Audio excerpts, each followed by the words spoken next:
So hello everyone.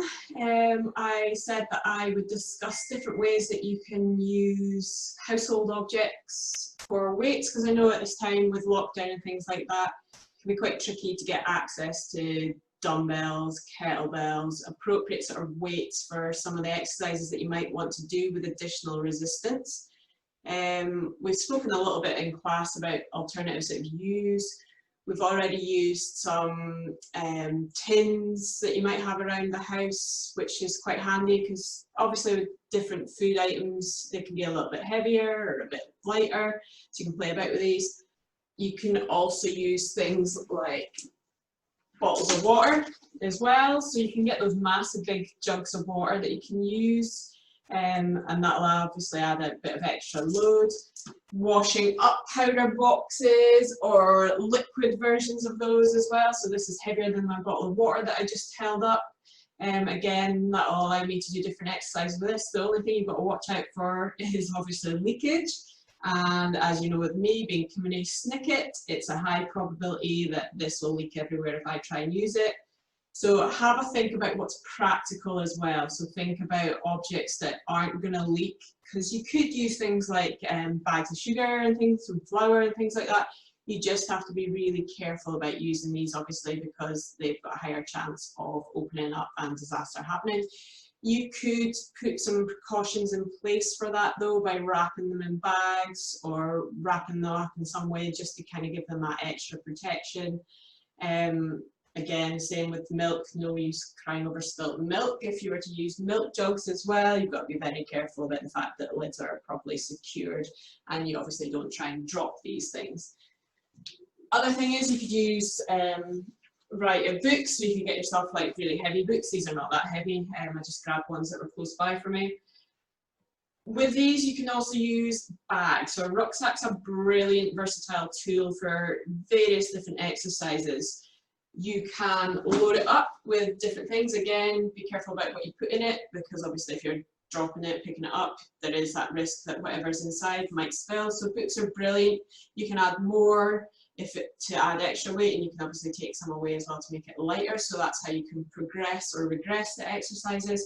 I would recommend maybe taking a towel just to keep them all secure together. So just a basic towel or something like that that you can wrap them in.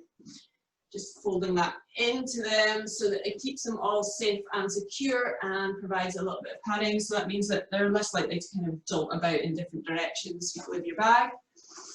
And again, just sealing the bag up. So for this you have a variety of different exercises, so I'll show you some. So you can obviously put this on your back and do some back squats, adding extra weight to make this more difficult. You can also have it at the front, so you could have it loaded at the front side, so this will give you your front squat versions here, and again adding or reducing the weight as appropriate or as you progress. We can do overhead squats, so you can place the bag obviously safely above the head, lowering down, and this will just test you that a little bit harder, having a weight above the head. You've got to really think about your control for these and your body positioning. You can also do a push press with this, so you can squat down and push the weight above the head at the same time. You can also do some lunges with them, so holding the weight at the front, lunging, holding it overhead. You can obviously wear it as a backpack as well. You could hold this while you're doing a wall squat. Making sure you press the lower back in towards the wall, shoulders away from ears, so you can hold it out in front if you want, make it harder. Above the head, at the chest. You could be lazy and just rest it on your knees. Again, you can also have this out in front for some of your squats, so you could push the weight away from you, squeeze it back in towards the chest, push away and keep it there. Make it harder, that's going to challenge you even more because it's further away from the body and out in front, so you really have to think about keeping that chest up throughout that movement rather than letting it drag forward. You can hug it as well, get a nice hug from it, and then squat down with that position in there. And this will help show that you are keeping that chest lifted, because if it starts to drop away from you, you're tipping forward. You can do a load of upper body exercises as well.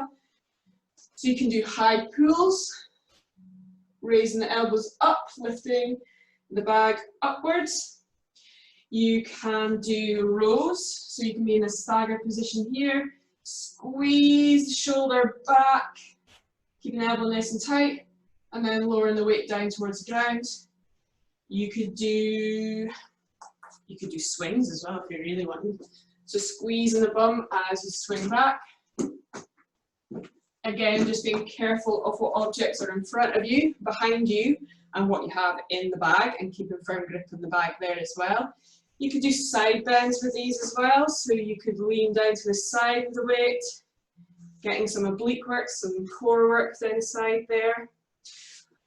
Bicep curls, so keeping the elbows in, squeezing up, and then letting it come back down.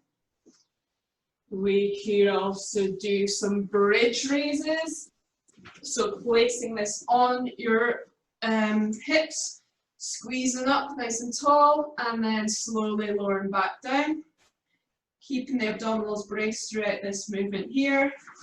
You can even do chest presses, so pushing the weight away from you, lowering down with control here. Again, just being careful not to bash the objects against your chest if it's really heavy.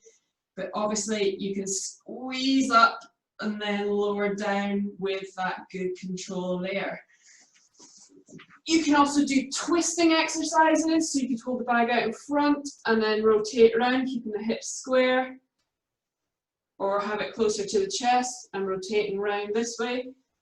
You can add this to your sit-ups as well, or your curl-ups, to add that little bit extra resistance for these.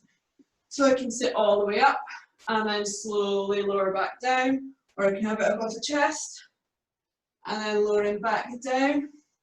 I can also do, I'm going to have to shuffle away, legs up, lengthen the arms away from me, and then taking the bag to my legs for a little bit more core work, having to work harder to keep my lower back pressed in towards the mat. I can also lift the bag up towards my toes, and then lower back down from there. So that's just some ideas of different things that you can do with your bag. Okay, so that's just another way to do some weights. And again, as I was saying, you can use water balls, tins, washing up liquid. Have a look around your house. When you're doing daily activities, you're shifting and lifting stuff, and you might think, oh, that was really heavy, I could maybe use that for my workout. So just get a little bit more creative with some of the things that you're doing. I know when I go shopping and things like that, like the weight of my bags, it's like deadlifting such heavy weights, and I feel the work through all the muscles in my arm and my upper body and my core, having to stabilize through that. So lots of objects in there that can kind of help with adding extra load for me.